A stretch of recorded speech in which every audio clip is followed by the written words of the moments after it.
ជំរាបសួរនាងខ្ញុំជាគ្រូបង្រៀននៅសាលាម៉ាយ៉ាអែលគឺថ្នាក់ទី5ថ្ងៃនេះខ្ញុំចង់លើកមេរៀនមួយសម្រាប់បងប្អូនថ្នាក់ទី5គឺមេរៀនស្ថិតិ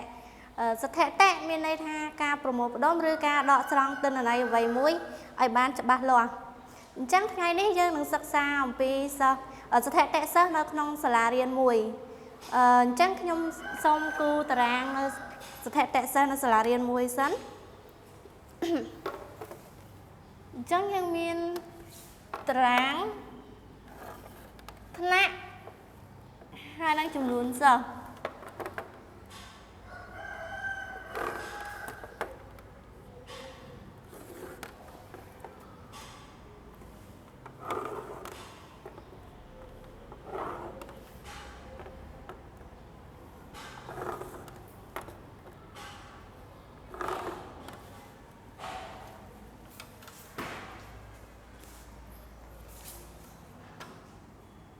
ខាងតារាងខាងលើយើងដាក់ថា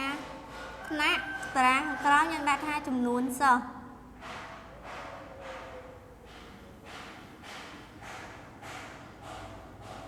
តមកយើងដាក់ថ្នាក់ទី1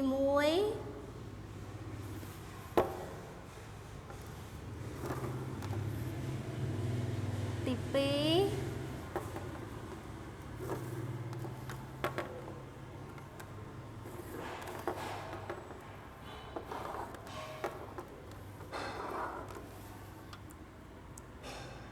ទី3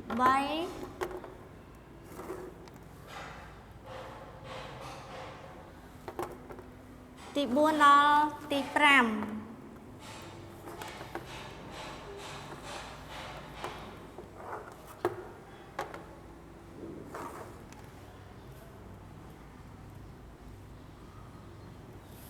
ខាងក្រោមចំនួនសិស្សគឺយើងដាក់លេខទៅតាមថ្នាក់នីមួយៗអញ្ចឹងថ្នាក់ទី1មានចំនួន35នាក់ថ្នាក់ទី2មានចំនួន40នាក់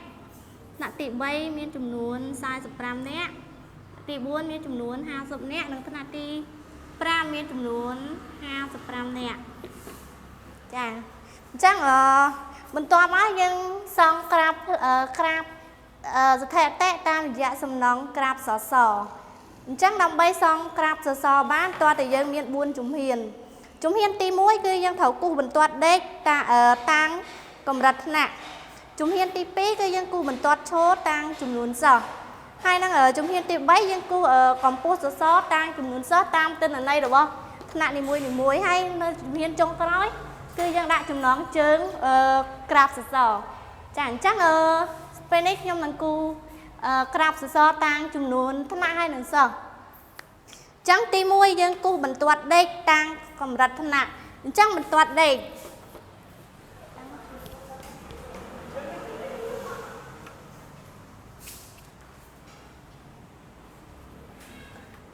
ចឹងខ្ញុំគូបន្ទាត់ដេក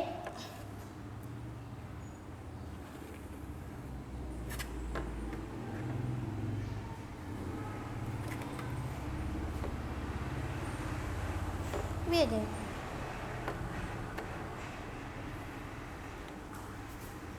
អញ្ចឹងបន្ទាត់ដេកខាងក្រោមនេះយើងដាក់ថាថ្នាក់ចឹងថ្នាក់យើងរាយថ្នាក់មានតាំងពីថ្នាក់ទី1រហូតដល់ថ្នាក់ទី5ទី1ទី2ទី3ទី4និងទី5បន្ទាប់មកទៀតយើងគូបន្ទាត់ឈរគឺតំណាងឲ្យចំនួនសិស្សតាមថ្នាក់នីមួយ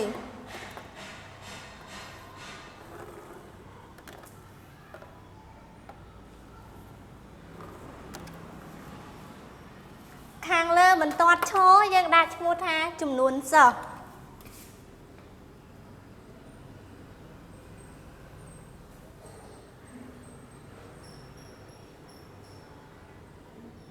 ឬមួយក៏អ្នកចាបន្ទាប់មកយើងដាក់ពីចំនួនសិស្សទៅតាមលេខដែលមាននៅតាមថ្នាក់នីមួយអញ្ចឹងខ្ញុំចាប់ផ្ដើមរាយលេខពីលេខ10ទៅរហូតដល់55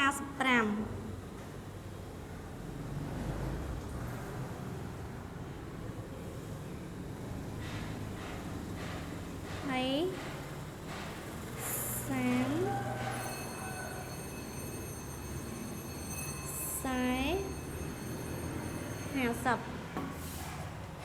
បន្ទាប់មកទៀតយើងចាប់ដើមគូកម្ពស់សសរទៅតាមចំនួនសិស្សនីមួយអញ្ចឹងយើងដឹងហើយថ្នាក់ទី1ថ្នាក់ទី1មានចំនួន35នាក់អញ្ចឹងយើងគូពីកន្លែងថ្នាក់ទី1នេះរហូតដល់លេខ30អញ្ចឹងអត់មានលេខ35ទេដើម្បីឲ្យបាន35មានន័យថាពាក់កណ្ដាល40ហើយនឹងពាក់កណ្ដាល30ពីចន្លោះ30ទៅដល់ជិត40អញ្ចឹងវាស្មើនឹង35អញ្ចឹងយើងចាប់ដើមគូក្រាបសសរពីថ្នាក់ទី1គឺមានន័យថា35អញ្ចឹងយើងចាប់ដើមគូទៅដល់35គឺនៅចន្លោះនេះ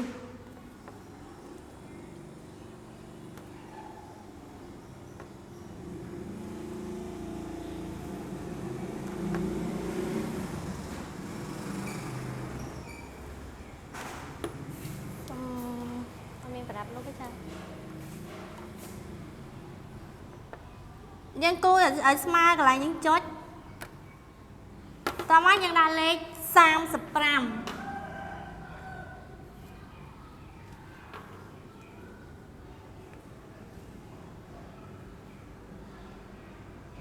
ទី2បន្ទាប់មកយើងគូកម្ពស់សសរកម្រិតសសរទៅតាមថ្នាក់ទី2អញ្ចឹងថ្នាក់ទី2យើងមាន40នាក់អញ្ចឹងយើងគូក្រាបសសររបស់យើងហ្នឹងទៅដល់លេខ40គឺនៅចន្លោះនេះ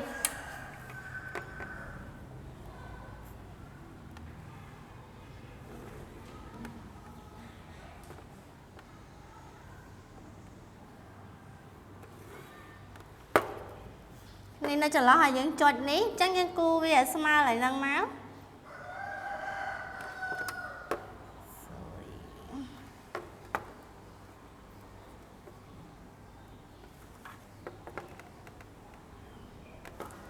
បន្ទាប់មកយើងដាក់ចំនួន40នាក់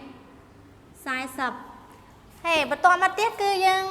សង់ក្រាបសសរថ្នាក់ទី3អញ្ចឹងថ្នាក់ទី3យើងមានចំនួន45នាក់អញ្ចឹង45យើងកំណត់មកគឺត្រង់ពាក់កណ្ដាល40ទៅជិត50អញ្ចឹងបន្ទាប់មកយើងគូថ្នាក់ទី3ឡើងទៅដល់45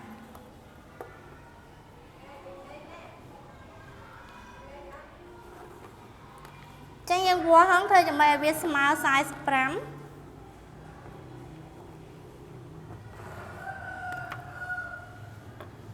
យើងវាស់ស្មើហើយយើងបិទវាអូខេអញ្ចឹងយើងដាក់នៅខាងលើហ្នឹងថា45បន្ទាប់មកទៀតយើងគូសសរក្រាបសសរថ្នាក់ទី4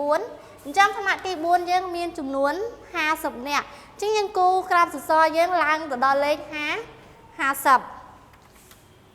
ញ្ចឹងយើងវាស់វាឲ្យត្រង់ផង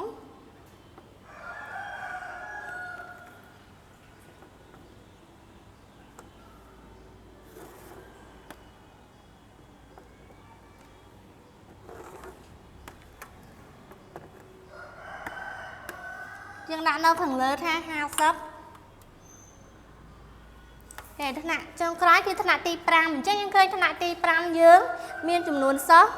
55នាក់អញ្ចឹងយើងគូទៅដល់55យើងដាក់ចន្លោះប៉ុណ្នេះមកអញ្ចឹងយើងវាស់មកធ្វើម៉េចឲ្យត្រង់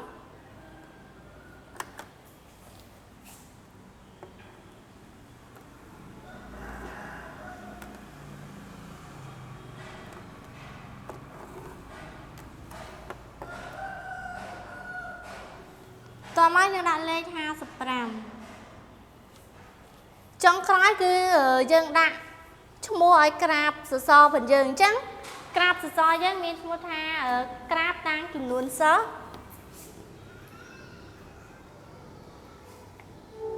ក្រាបតាមចំនួនសិស្សឆ្នាំ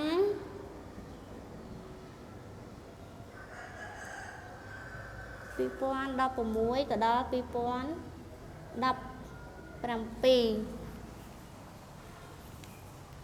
ចានេះគឺជារបៀបសង់ក្រាបសសរអញ្ចឹងមេរៀនរបស់ខ្ញុំមានប៉ុណ្ណឹងទេអញ្ចឹងចុងក្រោយសូមបញ្យល់ម្ដងទៀតដើម្បីសង់ក្រាបសសរបានយើងមាន4ជំហានទី1គឺយើងគូបន្ទាត់ដេកគឺយើងដាក់ឲ្យថ្នាក់ Chẳng thân nạ cái này ní dương còn là đặt ti muối ban này để sao nhưng đặt thân nạ nó khẳng một cái dương đặt ti muối nhưng mà ti pí xong tích ti muối dương đại trăng tích tới ti muối ti pí ti bấy hay là ti buôn hay là ti pram và toàn một tiết dương chúng hiền ti pí cái dương cu và toát trồ dương miên đại một hai chúng nôn sơ rồi môi cần nè và toàn mà dương băng lên từ tam sơ chúng nôn sơ để dương miên nó không tàng đi ti bấy cứ dương xong crab sơ từ tam chúng nôn sơ chắc dương mơ từ tam lên ta thằng nào ti muối miên chúng nôn của mình nè chắc dương đang ai thằng nào ti muối miên chúng nôn 30 nè chắc dương cu crab sơ từ đó hốt từ đó lên 30 chắc thằng ti pi cả đôi cái này đây thằng ti pi dương miên sai sụm nè chẳng những cô crab sơ rồi hốt đo lên sai sụm nè thằng ti bay chẳng những miên chùm nuốn sai sụp ram nè chẳng những cô crab sơ rồi hốt đó sai sụp ram nè hay thằng ti buôn nhưng miên chùm nuốn 50 nè chẳng những cô crab sơ đó 50 nè chùm này thằng ti pram nhưng miên chùm nuốn 50 nè chẳng những cô crab sơ rồi đo lên 50 bất toa bị những cô hai cứ dân đã chẳng thờ đã mua oi crab sơ và dân đại chẳng trong coi dân đã cho một tháng crab tang chùm nuốn sơ năm pi pon đo bùm muối pi pon đo bùm pớ nó nóng xả riêng muối ta xong ác luôn